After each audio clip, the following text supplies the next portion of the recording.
welcome to Math for All, where we try to make math creative, curious, and inclusive for everyone. I'm Molly Vokey.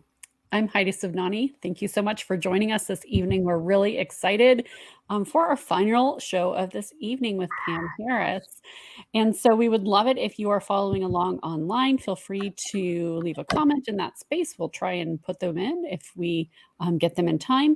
And we will put Pam's information in as well if you're following us later on YouTube. So we're really excited. Thank you for joining. Yes. And we are going to be talking about math being figureoutable today and how does that affect teaching math. So if you have listened to Pam's podcast, you probably already understand something about math being figureoutable, but today we are going to talk about that, how that impacts teaching. So let me introduce Pam. Pam Harris is a mom, a former high school math teacher, a university lecturer, an author, and she wants to change the way we view and teach mathematics. Yes. While Pam was a high school math teacher, her 4 children grew and mathematized. Heidi's so good at advertising. And mathematized their world in a way she had never imagined. I had always bought into the myth that math is a disconnected set of facts to memorize with rules and procedures to mimic. I now call that fake math. Pam's own kids' research and experiences teaching real math have shown her what it means to mathematize and to support learners in their own journeys. Real math is thinking mathematically, not just mimicking what a teacher does on the board. You can shift your brain from using rote memory to mathematizing. Pam helps teachers make this shift for themselves and helps teachers teach in a way that supports students to learn real math. And one thing that I love about Pam, because I listen to her podcast, is that she is super real about her own learning and when she learned things and how she kind of developed her own idea about math being figureoutable. So let's bring her in and talk about it. Hello. We're so happy. Yeah, we're so happy that you're here. This is exciting. Thanks for having me. Yeah, well, and this is our last episode, so we're going to go out with a math figureoutable big bang. Bang. Yes. Closing out the season. So we're so excited. So I saw you speak, I want to think it was in San Antonio years ago. And so that was like my first, I've like snuck into other ones since. But it was just one of those things. I was like, oh, we have to have her on. Yeah, so if you are online and don't know Pam, you can definitely follow her online and listen to her podcast. We'll put that information up at the end. But anytime in person as well, I just have to highly recommend. So thank you. I appreciate that. Yeah. So we always like to start with what is your math story? It helps everybody get to know you. And often it leads right into what our discussion is going to be. So let's start there. Yeah. So I was driving home from my kids' school and I was fussing in my head because I'd just been speaking to the teachers at the school and they were worried that the students didn't know their facts. And I was like, students need to know their facts. Like as a high school math teacher, I was clear.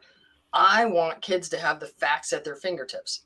And so I kind of almost drove home on autopilot. I pulled into the driveway and I walked into the house and I smelled something weird. And I saw my oldest son, Cameron, he was eating a double fudge chocolate Pop-Tart. And I was like, dude, eat a banana. Hey, while you're like, I'm thinking to myself, does he know his facts? So out of the air, I just like picked 1 5. And I was like, Cameron, do you know your fives? I'll never forget. He goes, no. Like mom panic, like math teacher mom guilt, maybe even. Like how old was he at that time? He was like 4th, 5th grade. We're not actually sure, but neither of us can quite remember. 4th, 5th grade. Like when you would want a kid to know 5 times stuff, right? Yeah. And I thought if my kid, the math teacher's kid, doesn't know his facts, like maybe all the kids, like I was super concerned.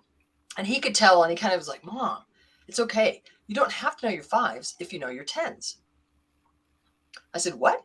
He goes, like if you don't know 9 times 5, do you know 9 times 10? I was like, well, yeah, that's 90. He goes, well, 5 is half of 10. So half of 90. I was like, 45. Good heavens. Does that work all the time? Yeah. Like, can you,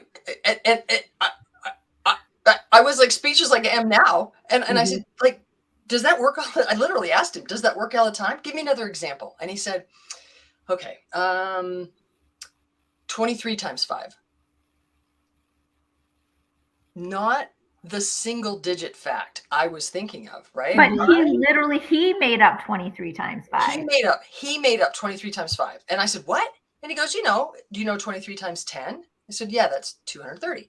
He said, well, 5 is half of 10, so it's half of 230. I said, 115. Is that even right? Like, I had to like do multiplication. And he just kind of chuckled and goes off and eats the rest of his Pop-Tart. And I'm in that moment super clear that what I just saw in this kid, where has this sort of natural intrigue and interest and confidence and engagement, is not what I saw in my classroom. In my high school classroom, I saw disengagement and disinterest. And honestly, most of my students liked me. I'm kind of funny. I tell good stories. And so they were compliant. Many of them would do the thing. They would mimic what I did on the board. But what I didn't see was that intrigue that I saw with him, that sort of confidence and flexibility. And so I dove into the research. I got super interested. Is there a way to create him? Like, I wanted to create that in my classroom. So I read the journals and the articles and the research, and I went literally into my kids' classrooms, those poor teachers. And I was like, hey, can I try some stuff? Like, can I just experiment on your kid? And I did. I tried. And, y'all, I think it was my background in higher math that helped me sift through the less helpful stuff. There was some stuff where a lot of things didn't work, and we made a lot of mistakes. And now part of my mission is to help people not have to make the same mistakes. You're welcome. And so as part of that, it was super interesting to get to a place where I was a high school math teacher, but I learned that math is actually figure-outable. And I believe we can all do math like mathematicians and teach our students to do the same, that math is figure-outable.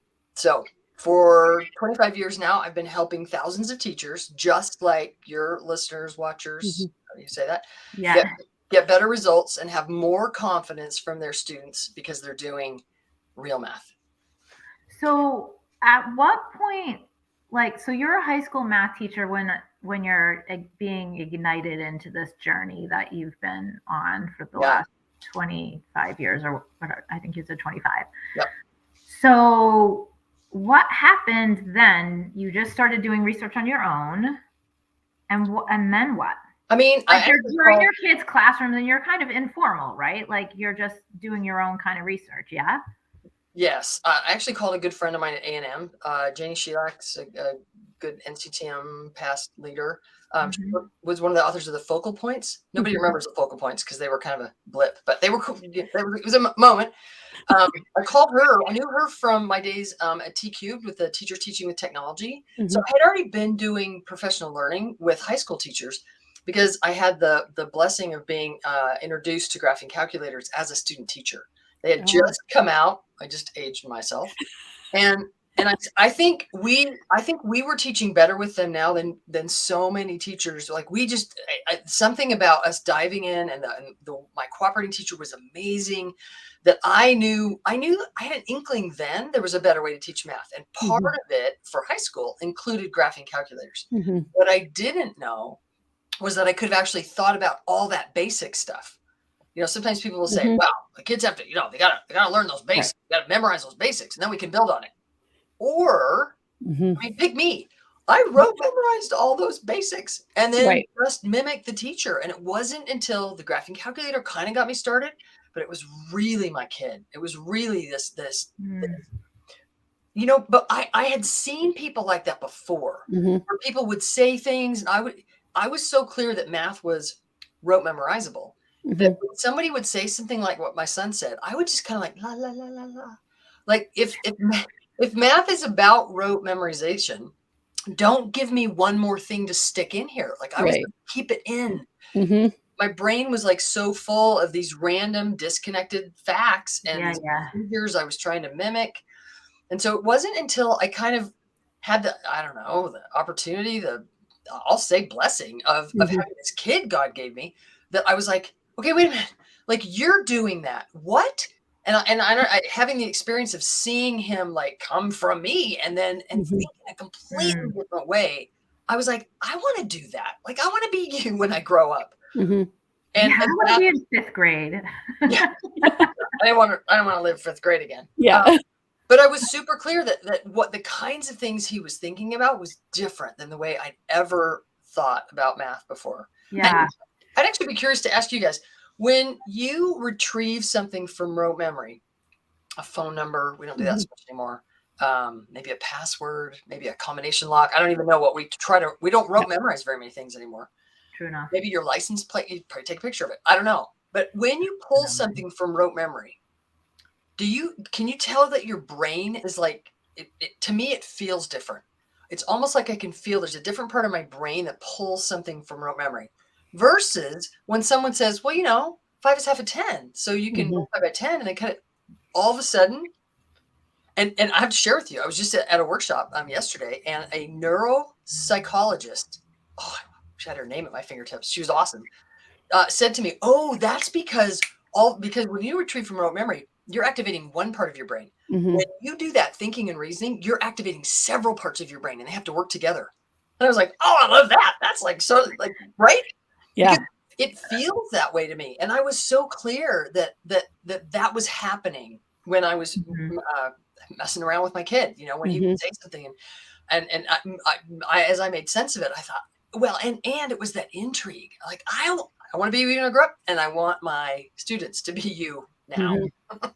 Well, and it's that piece of you questioned further. So that was that element of curiosity of, well, what do you mean by that? And then it led to the rest of that story. But I think unfortunately there are people who would be like, well, that's not enough because he doesn't have like, and I'm like, he's doing what a mathematician, or he did, because I'm presuming he's older now. He's doing what mathematicians really do in thinking about, and that's the part that's so difficult to teach, is the curiosity and the ability to kind of just pause for a moment and think about what you might know about those numbers and those relationships versus like just automatize, okay, I have to start the beginning with 5, because I mean, I'll have, Mhm. I was just working in some classrooms this week where kids were doing that. Then they were starting at the beginning Mhm. at 5, and I was like, hey, let's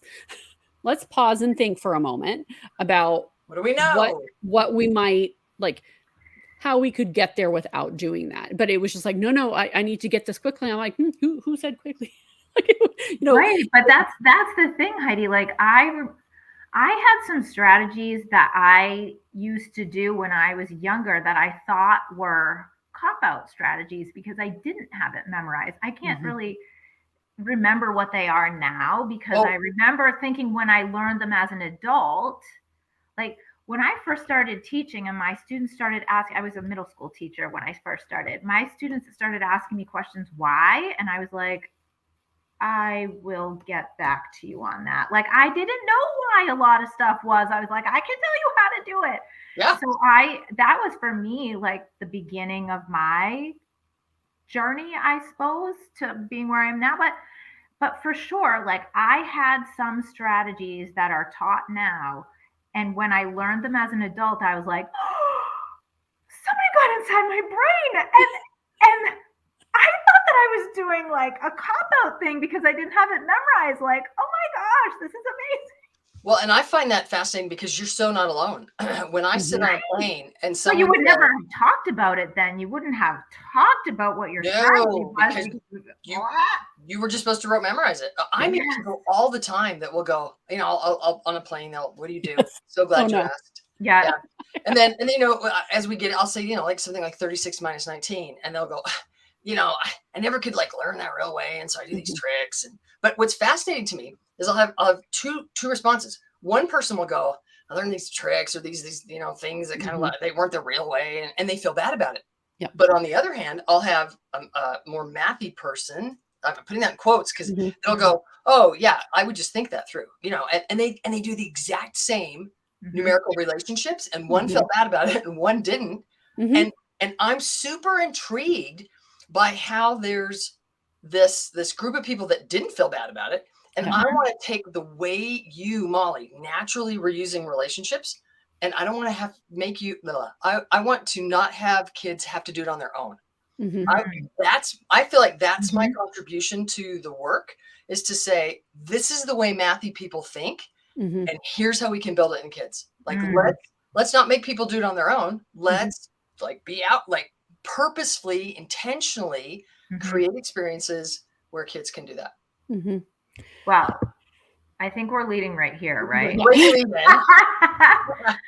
Right. So, I mean, if anyone is listening and has listened to your podcast, they already understand. But what do you mean by the idea that math is figure outable, and how does that affect teaching math? Because I think those are two actually different things, because talking through stuff, just like when I listen to your podcast and you and Kim are talking things through, that's awesome.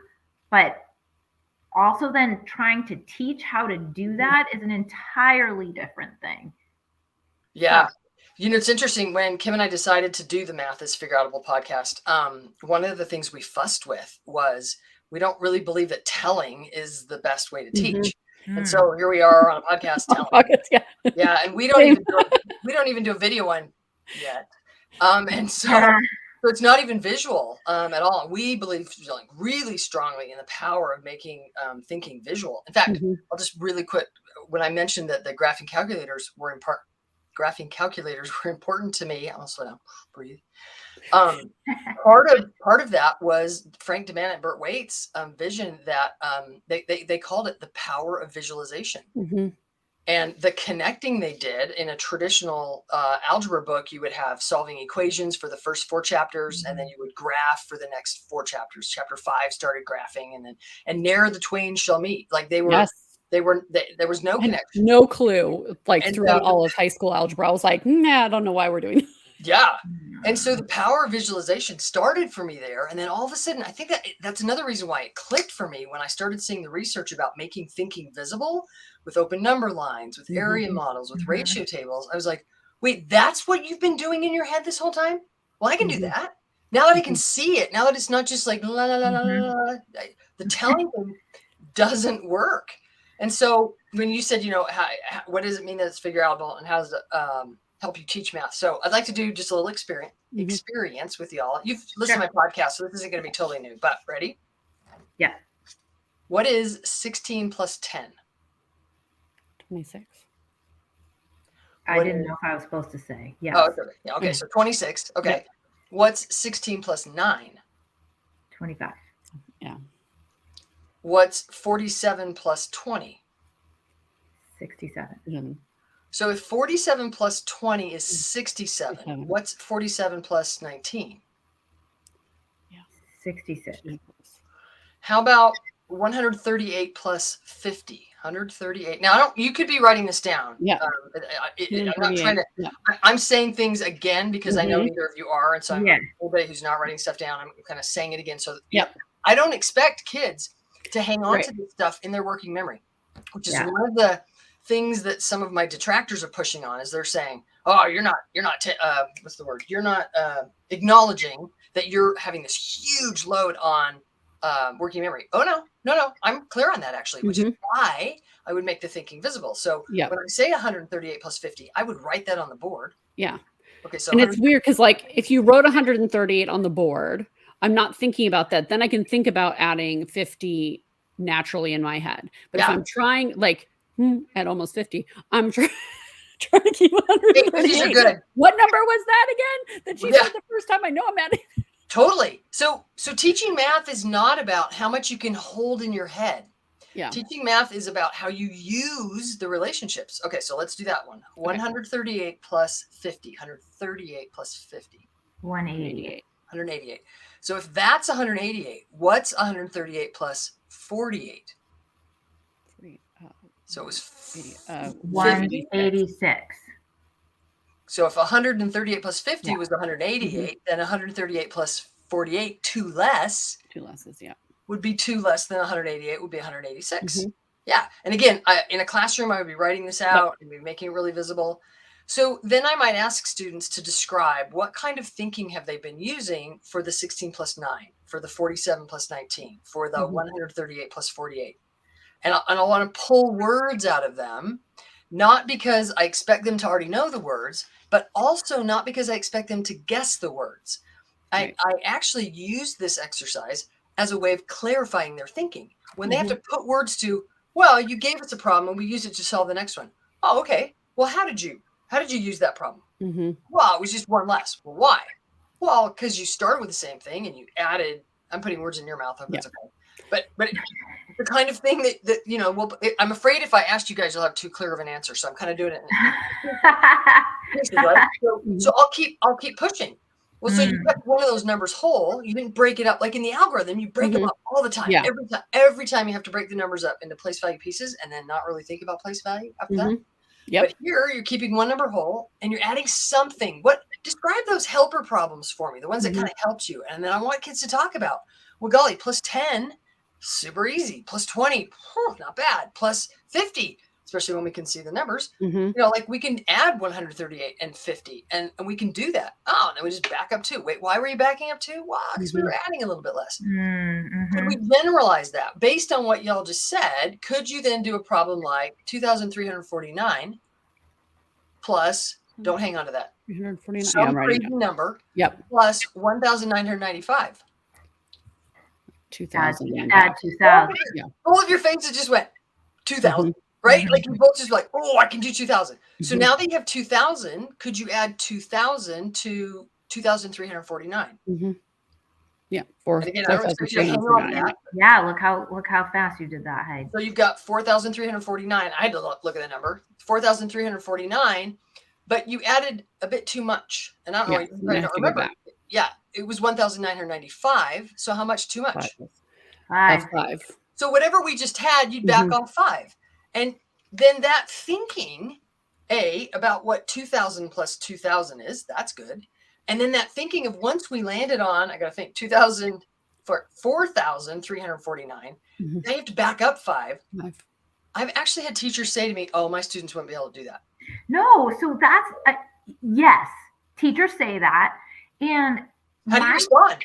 Well, first of all, it's hard to actually respond to that because you need to show them. So I have found that the teachers with the kids, you have to like do number talkish stuff with them, like what you're talking about. They have to see it. But well, some people need to see it. Some people believe you, but they don't. I had to see it. Yeah. Right. I drove into my kids' classrooms. I was like, does this work? You know, I tried so many different things. Yes. Yeah. But what I think is interesting is that I don't like some kids naturally, like I'm thinking of Kim. Obviously, I just listened to like several podcasts today, but when Kim like loves the over strategy and she uses it for everything. And she also scales a lot. Like I wish I did that more, but I don't. So anyways, like I think there are yes, right. But I think there are natural inclination strategies for different people. Like if I'm just thinking about my own kind of story, like I definitely made up some strategy that I thought were like unique to me, that I was the only one doing them in my head. And really it's just like ways of thinking that no one ever talked about. Right. So those are like what would have been my natural strategies because no one taught them to me. I did them out of like sheer, oh God, what do I do? And I think that is something for kids. And I think that that's part of a stumbling block that teachers have, because most programs now that come out, you have to teach every strategy to all kids. And that is painful sometimes, depending on who's in front of you. And I feel like I hate that becomes a stumbling block for teachers who haven't experienced this kind of math, this figureoutable kind of math. So let me just clarify or be Yes, clear. please, because I think I didn't say it quite. No. So I wonder if what you're saying is that the way many programs right now that sort of look like they're teaching strategies, either they read this way or teachers interpret it this way, that they are supposed to memorize all of these strategies. So I'm supposed to take a kid and I'm supposed to say, all right, thou shalt, ready? Today we're going to learn to give and take. This is how you do it. Step 1, step 2, step 3. That's what teaching means to them. And so because that's what teaching means, God, kids aren't doing this one way well, but all right, they're telling me I got to do all these ones. Here we go. I'm going to make it as easy as possible. Step 1, step 2, step 3. Yeah. We did that on Monday. Okay, Tuesday, we're going to do this other one. Yeah, but I think the bigger problem is like that, yes, that for sure, many teachers, but also like just the idea that there are all those strategies and that all kids are supposed to learn all of them, which is, it's not true. They don't have to know all of them. They just need to know how to be flexible enough to use a few and be and like be able to look at the numbers and say, well, I have 2 strategies and these numbers would be good for this strategy. But I don't think that a lot of teachers understand that. And I think especially when you have special ed kids in your classroom and that is a humongous thing, like, oh, we're going to learn 5 strategies. Well, how about we like see what the kids are actually doing and focus on those strategies, because they have strategies in their head. They're going to do them. I did them and I wasn't exceptionally smart. I was just a regular kid. So sorry, we're friends, right? A little crazy. Yes, we're friends. Yep. Yeah. If I may posit a slightly no. Did you say no? No, I yes. said go. Oh, okay. You should go. I was like, please no. I was like, oh, okay. No, yes. Please, yes. Would you consider that it feels like there are a lot of different strategies? You just said like 5 different strategies.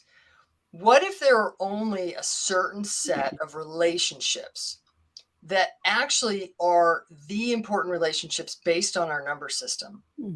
And that we can actually distill those important relationships to a few, and that therefore, if those are the most important, they are the relationships, then I actually do kind of want to try to get kids to own all of the relationships so that the strategies become natural outcomes. Let me take a slightly different tact. In other words, I think there's a huge difference between teaching strategies and helping kids develop mathematical relationships so that strategies become natural outcomes. Yes. Yeah. 100%. That's not trivial though. Like, no, but that's the problem, right? It's not trivial. But there's a couple. Can I keep parsing? Sorry. Parse out a little bit more. Yeah, keep going. Yeah. So I take the hard stance that algorithms are amazing historical achievements, but not very good teaching tools. Yeah. And so with that stance, I then, and this was the research I did 10 years ago, whenever. Well, and honestly, the story with my son that I told before, one of the reasons I was so troubled was I had begun to work with the teachers. I was super interested in what was happening. And for them to then say, now the kids don't know their facts, I realized my message wasn't clear. And I was, totally just lost my train of thought. What were we talking about? We were talking about the relationship. I got it back. So good. In that moment, it felt to me like there was this innumerable, unnumbered, vast expanse of all these different relationships and all these different models. And I didn't have any kind of feel what was what. So I just met with some schools in Australia, 4 super cool schools in Australia. And we talked for the entire hour. We did work around models versus strategies and how they are different. Because they said, oh, you just did a jump strategy. And I said, I did use a number line. That is correct. But what did I do on the number line? And it really was another person. What did she do on the number line? And they're like, well, she started at 38 and she got to 40. And I was like, why would she do that? Well, because she was supposed to add 27. And that was, so she's like, I'm going to go ahead and get to the 30 and then I'm going to add what's left over. And I said, so that's the way she used the relationships. We Yeah. call those that set of relationships friendly numbers. And in this case, she got to a friendly number. And they said, but it's a jump strategy. And I said, well, here's another jump strategy. And then we looked at somebody who that same problem did 28 plus 20 and then added on the 7. And I said, so is that the same strategy? And I said, yeah, it's a jump strategy. So I said, so that's a model. We're on a model and we're jumping, but how we use the relationships, there's really only 4 major relationships that we need kids to develop for addition. And so what I don't want to, I do. So Molly, we're friends. I do want to develop all 4 of those relationships in kids because I think they need those 4 in order to move on to higher reasoning. Now, so say what those are. Okay. So I need kids to be able to split by place value. So 27 plus, I don't remember, 30, what was I doing? 37 plus 28. Yep. Then I would do 30 and 7, 20 and 8. So I've split them by place value. And then I pull the place value together. 20 and 30, 7 and 8. So that's one. That one, honestly, kids will often develop on their own. Yeah. But we want to do that with them if they haven't. And then, can I tell you when I teach that to teachers by writing it out? If you write it out vertical, for some reason, it's amazing. It's just unbelievable. And I cannot believe that you can do that. Like adding the hundreds first and writing 600 and then underneath it writing 90 and then underneath it writing 7 or whatever. Unbelievable, miraculous thing that you can do. If you write it going vertically, it's not amazing. Horizontally. Horizontally. So good Lord. So good. We watched it. Yeah, good thing we're visual here. But I think, okay, keep going. All right, so we have the place value way of thinking. So that's one. And that is going to have an analog at all of the major operations. So there's going to be one like that with subtraction, though I don't promote developing that one very much. It's not very helpful in subtraction. So it's there, but I don't list it as one of the ones that I'm going to actively try to develop in kids. Partial products is the analog with multiplication. And then similarly for division, there's one, but I don't promote it because it's not very helpful. It gets way too small chunks, way too inefficient. So that's kind of a first one. And then I'm just looking at the time. Do we have time for? We have time. We can go until tomorrow. Nice. So staying with addition then, I want to keep one of the add-ins whole. So all of the rest of the strategies, kids actually want to keep one add-in whole. One of the things that does is it helps kids in their heads have to deal with that whole number. They have to deal with 37.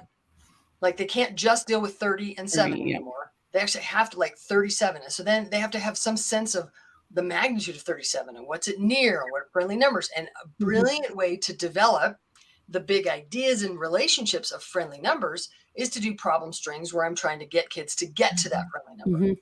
So a problem string that I could start for something like that would be, in fact, I was trying to think if I could use the same, I'll use some of the same numbers I used before. 16 plus 4, 16 plus 9. Yeah. 47 plus 3, 47 plus 19. Yeah. So I just actually use the same, what we'd call clunker problems with a different helper problem. And it nudges your brain to use different relationships. When you, the question we had up earlier was, and how does this affect teaching? When I'm doing a problem string like that, so I'm going to be very particular that my problem strings are not just a group of problem talks. The order is purposeful. You can tell the difference if the order matters. If the order matters, it's a problem string.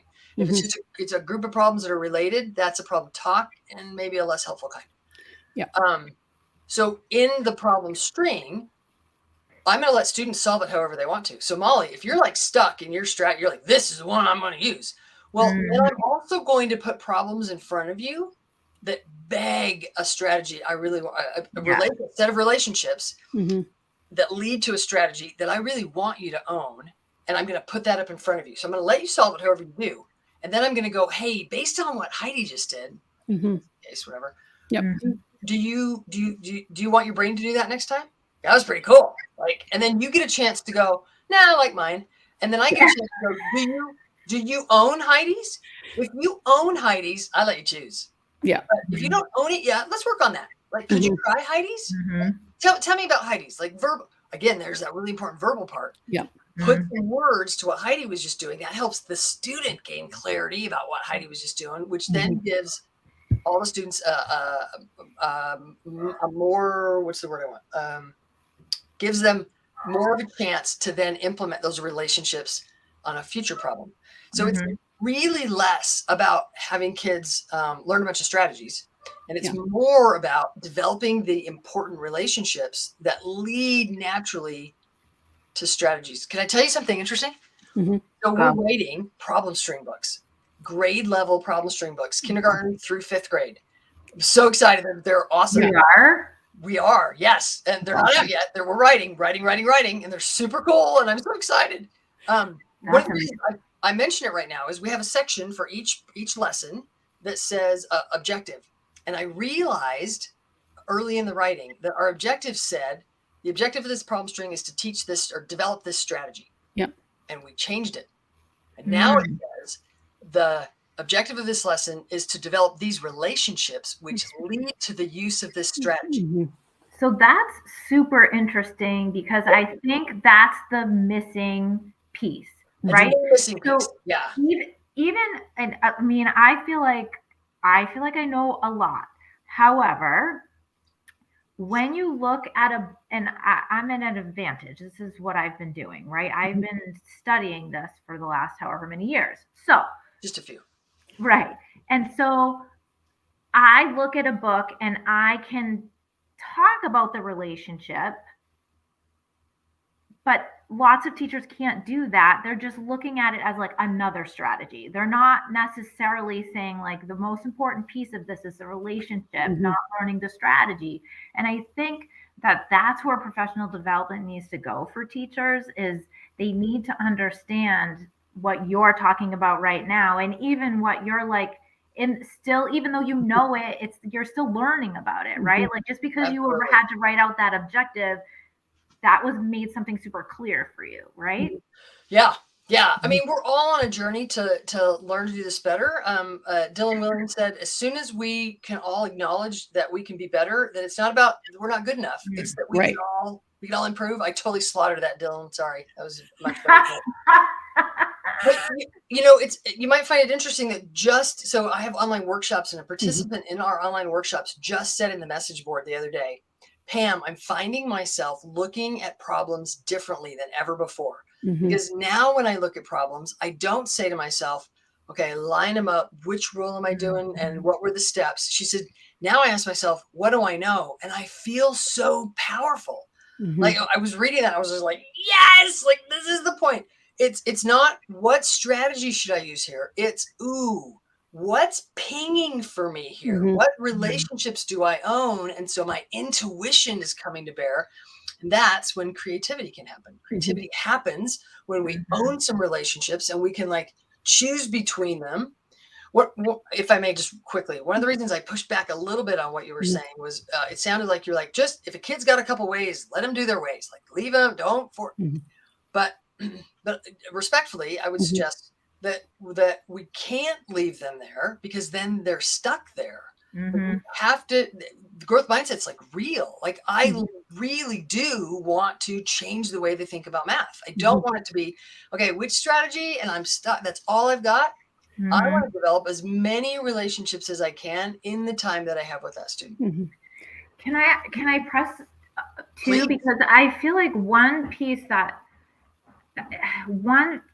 thing that I think is really helpful in a classroom is at least to start with what kids are naturally doing, even if your goal is to present more strategies and or more relationships, like starting with what they're already naturally thinking is just better than saying, okay, well, here we have, like you were saying before, like I don't really believe in showing kids how to do things like you're talking about, giving them problems so that they can naturally come up with those strategies and talk about them with each other. But I do feel. Let me be clear on your question. Do you mean So when I do a problem string with kids and I give the first problem, I let them solve it however they want. Mm-hmm. I give that next problem, I let them solve it however they want. But then I purposely choose what goes on the board. So you could be, so I think I am honoring all students' thinking, because I'm saying solve that problem however you want. Yeah. I think more for me, I'm just thinking from a teacher's perspective. And when they start, like, let's say in addition, they're in first or second grade, they're starting addition, and there's 6 strategies in the book. I think the book is the major part that's the problem. Yeah, So let me help you. Let me help you parse out which of those are actually models, which are strategies, what are the major ones. yes, Yeah, that's the absolutely. whole thing, is that all of that's so mucky for them that, like, the clarity that you have, that's the difference between a model and a strategy, and then also the relationship. So there's 3 things there that we just talked about, and many teachers see strategies. Yep, absolutely. And I think that's a big thing. So if we start with strategies that kids are already starting with, to open that up, which is what you just said, I think. But well, and the other problem is I don't even think they see strategies, and this isn't their fault. I think they see procedures. So even defining those differently, if it's a procedure, then shouldn't we just follow them step by step? Wow, I can't believe this book didn't show us the step. All right, I'll figure out the steps and I'll help. Right. So as leaders, our first and biggest job is to help teachers immerse themselves in mathing themselves. What does it actually mean to math, to mathematize, to do the kinds of thinking that my kid was doing, that mathematicians do? Yeah. So that, if you ever do any work with me, you notice we just did a problem string together here. I will probably do a problem string. It's not a problem. I'm saying it fast. Problem string, a string or series of problems. Problem strings aren't the only way to teach. They're just, for me, the inroad. They're the quickest way to get teachers to go, do that again. What? Like, my brain just did something different. Like, because at the end of that string we just did, when I said 2,349 plus 1,995, teachers are like, I just thought that through. Give me another one. And then I could give them a problem like 4.8 plus 1.9. And then at this point, some teachers go, oh, I don't do decimals. And I'm like, but could you? Could you do what we just did? And then I could even give them a fraction problem. And now I'm being very particular about the relationships I'm putting up in front of them. Molly, to your point, I might also say, before I usually do in classrooms with kids, so like in my work at a university, I will often do a problem talk first, where I'll give a really rich problem. Maybe, honestly, I tend to, the first thing I do tends to be a rich task. Where I'll say, hey, let's go dive into this rich task and let me see what's going on. Let me see what's happening in the students that I have. And then that helps me know, what's the next, what am I going to do? So to your point, I do want to I just don't usually do that quite like I think you were leaning towards in a problem string. In a problem string, I'm letting them do whatever they do, but I'm celebrating the thing we're heading for, the relationships. I totally get that. Yeah. So I have like a tangential, I think, question. Maybe it is. So, and you delineated a bit the difference between a problem string and just a series. Or just a set of problems. Just a related set of problems. Because I think that I've run into this in the classrooms, mostly middle school, like, or later elementary, 5th grade, and then into early middle school with, some very celebrated, let's say, curriculum, where it is this string of problems, and the time factor. A collection of problems, or a collection of problems. Yes, so a collection of problems. Order doesn't matter. I think the original intent was that it did, because we're looking for a pattern, or like ultimately. So if it was, thinking about, now, of course, I'm not going to be able to think of one, but if we're thinking about adding, 4.5 plus 5.5, like what that might look like. But I might have started with 4 plus 5 and then 1/2 plus 1/2 and moved in that direction. Okay. But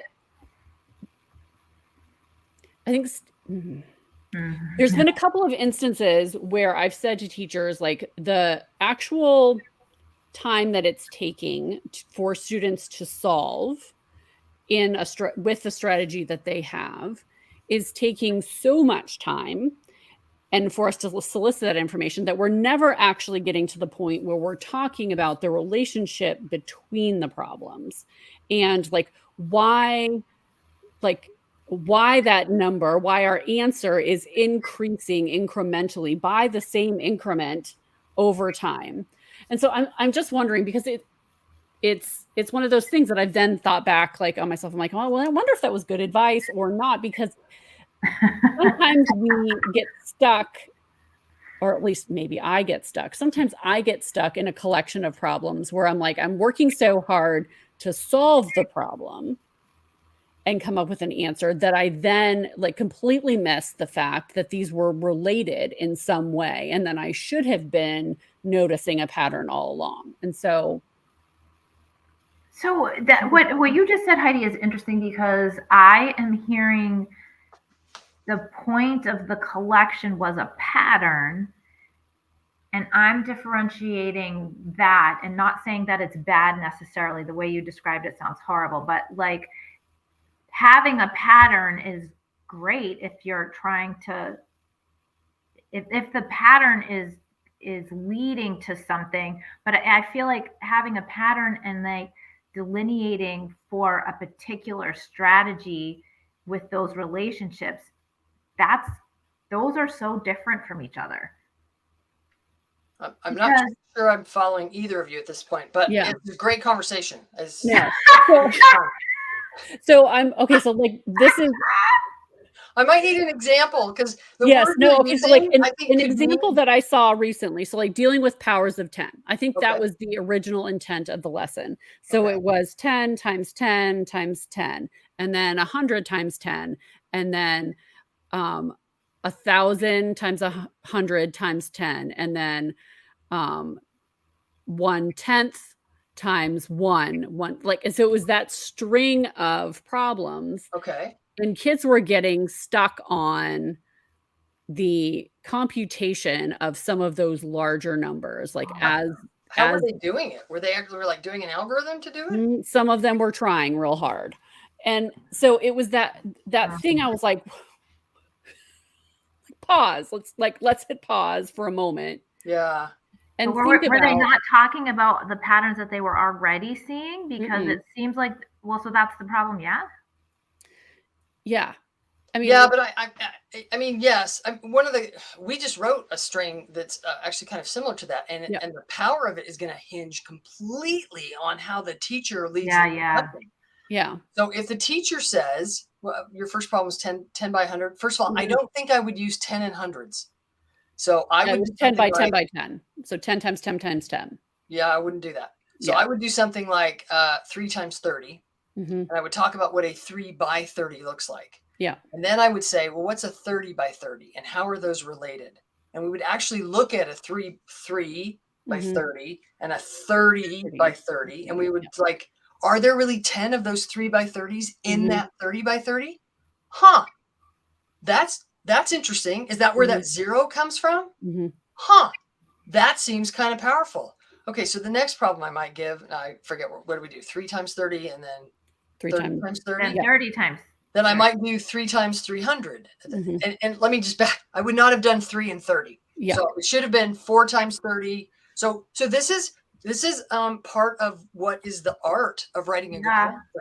Because I just, as I was writing it live here with y'all, I'm realizing I would never have those 2 3s there, because it's the same reason why I don't want the 10s and the hundreds, and that's 2 and the 0.1. It all looks like magic. Things are moving, and you're trying to do these algorithms, and even trying to look for patterns when there's too many similarities in what's happening. Okay. Yeah. So the art of writing a problem string, I don't know if you've ever, I'm looking up a problem string that we wrote right now. That you guys wrote. Yeah. All right. Is this critique time, or well, it could be a complete. Well, yes, I'm about to critique our own writing. I'm not sure how good I am at off the cuff. No, but I mean, so I'll do my best. And I think I think my original thing was too, like leading back to like how we find and highlight those relationships, like when we're doing problem strings. It's that how we make those clear is very challenging in that moment if you're looking at it as a collection of numbers or a collection of problems versus an actual string that has some coherence to it. A sequence that has some coherence. Yeah. Mhm. And that a good problem string is a sequence that has coherence. That's Yeah. leading towards illuminating certain relationships. Did you find one, Molly? I did. I guess I'm gonna admit I didn't know that y'all wrote problem strings. Sorry. We don't. We have a book called Math Activators, Okay. and we have maybe we have a couple of problem strings in here, but I'm Not looking at many. the Most of them are multiplication. more visual than with actual. We've used like a bunch of different things in here. It's a lot about visualization. So you're asking me to critique the strings in that book? Is that you don't have to critique it. I'm just looking at it now kind of with a set of fresh eyes. So our first one is like, this is determining, because one of the misconceptions for students is about like the decimal moving. Yeah. Right? Yeah. So our first one is 10 times 234. Okay. And then it's 10 times 23.4. Okay. And then it's 100 times 23.4. So that's just 3, and there are 7. So and do they just keep playing with 2, 3, 4 and tens? Yes, but then the decimal is kind of all over the place. Right. I'm looking at it with fresh eyes. I'm not sure actually. So the next one is then 10 times 2.34, 100 times 2.34, and then we go to a decimal 1/10 times 0.234. Yeah. And then 1/100th times 2.34. So it almost like by the end, like you've done so many movements. So this is going to completely depend on what the teacher does with these problems and the conversation that they facilitate with the problems, which is why in our upcoming problem string books, we have sample dialogues. So we actually walk you through, the teacher will say this and write that, and then pull out these things in the conversation. And when a student says this, the teacher will respond. We don't do that with every lesson. Some of the lessons we just have important questions the teacher asks with the way that they'll represent the thinking, make it visible. So important. Every lesson.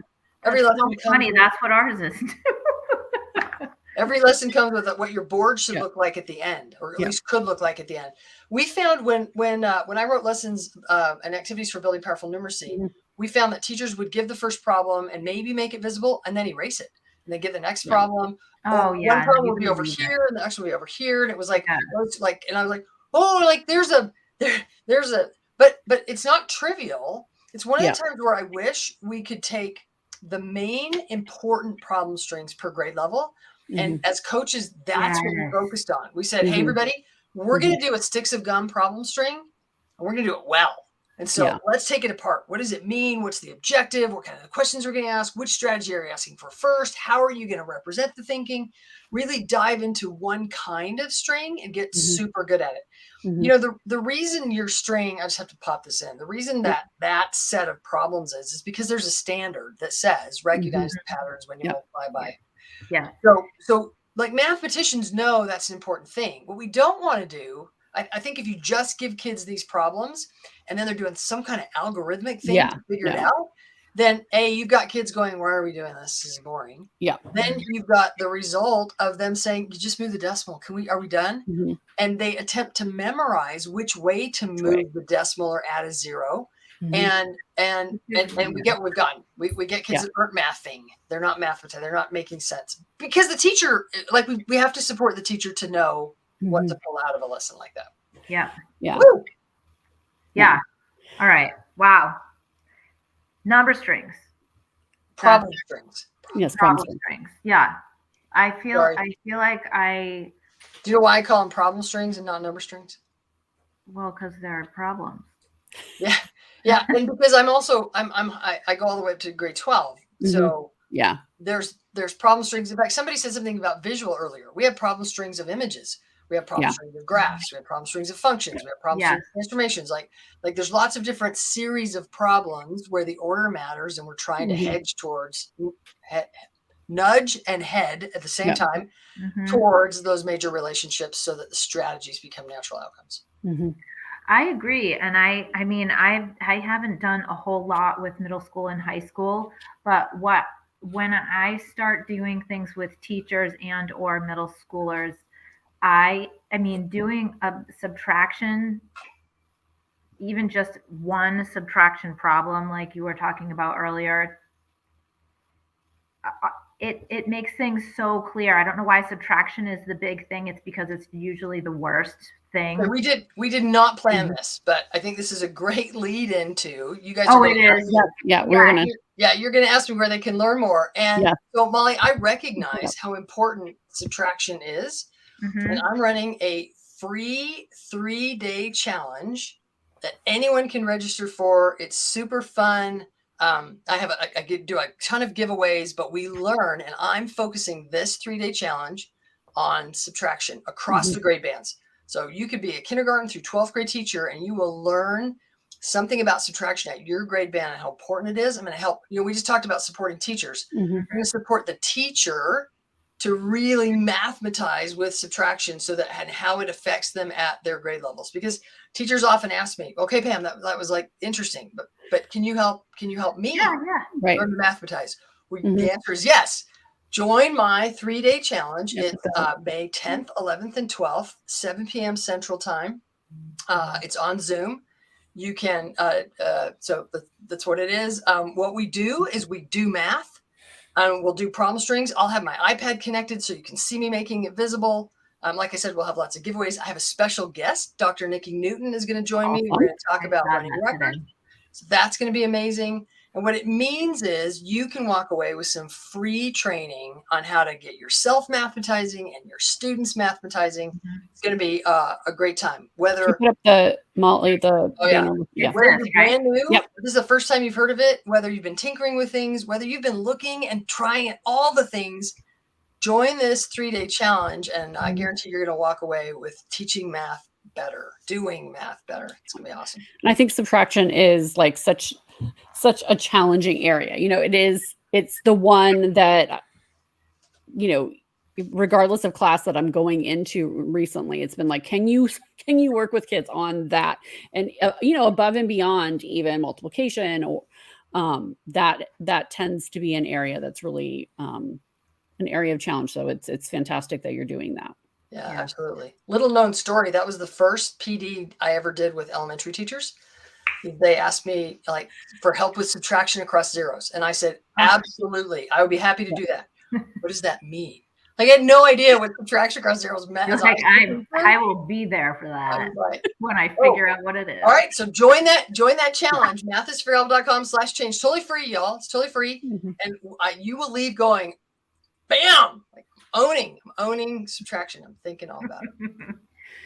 So obviously people can find you there for that particular challenge. And then also just to find out anything about Math is Figureoutable, they go here. That's the website. Yeah. At PW Harris, I think, is showing up when my name shows up. That's the Twitter handle. You can look at Pam Harris or Math is Figureoutable now on Facebook. We just finally got that changed. Pam Harris _math at Instagram. You can find me anywhere. Look at Pam. The easiest way to find me is Pam Harris. And it all comes up now. I'm the first one in Google. That's amazing. That's amazing, because usually after every person that I try to Google, I put math behind it so that I don't get any other Pam Harris. Yeah, it used to be a realtor in California. So now you own it. Bam. Yeah. We're gonna y'all, I want to revolutionize the way we teach math, and it's possible. We can make it happen. Yes, I completely agree. Cool. Awesome. Well, is there anything else you want to share with us? Yeah. So let me leave you with this. I started today talking about my young son and kind of how he sort of blew my mind, and I kind of wanted to grow up to be like him. Well, a few years later, he came home and he said, "Mom, I ignored when my teachers were teaching me long division." Talk about something hard, right? It's like, because I could always reason through it, but now we're doing long division with decimals, and it's taking me longer. I can do it, but everybody's done faster than me. It's taking me longer. So will you teach me long division? Well, I was right on the crux of saying we don't need algorithms.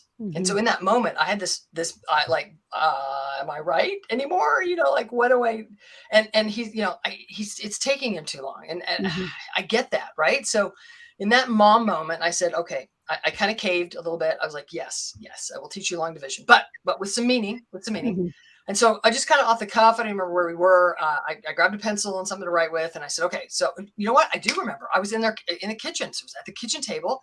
I said, all right, here you go. I don't even think we sat down. We're both still standing.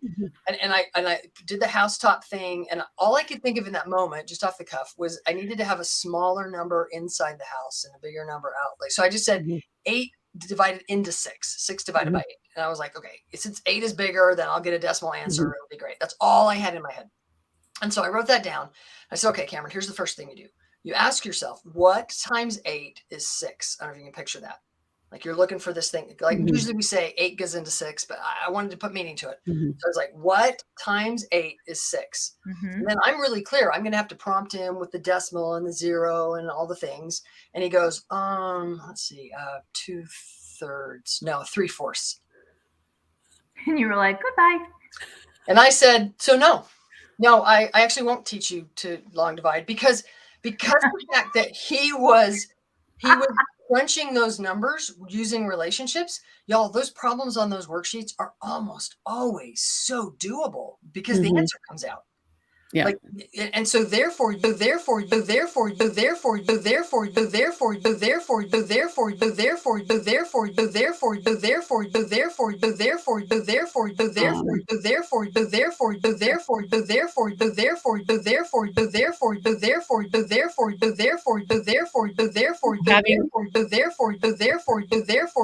So our sound all of a sudden, okay, try again.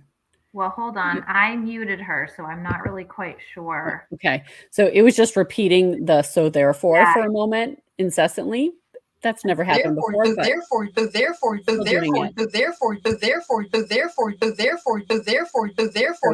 you mute again, Miles? Yep. Muted. So I'm not sure what's going on. That's really weird. We've never had this issue before. It's just repeating something that says the therefore, which is how you started off that little paragraph that you were going with. So I'm not really sure what to do.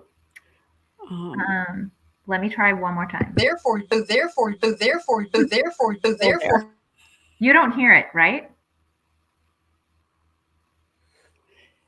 Try going out of studio. Let's put her out of studio for a moment and see if we can finish it. And we'll try and bring her back in and try that.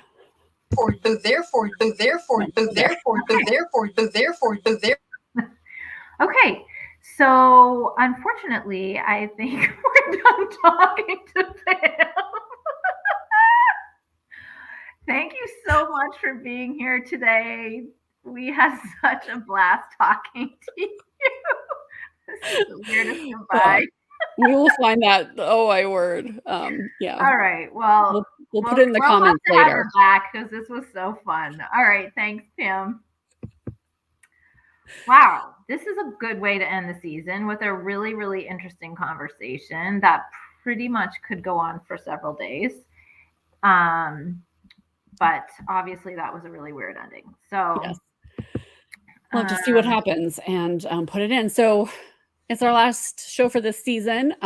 There are shows available online if you missed one from some of our amazing guests. So take a look at those and we will see you in the fall. Yes, we are going to be switching our days to Thursdays. Not that that matters to many of you because I know that we are largely listened to after the fact. So we're going to switch our days to Thursdays. And until then, we hope that you are making math creative, curious, and inclusive for everyone. Thanks, everybody.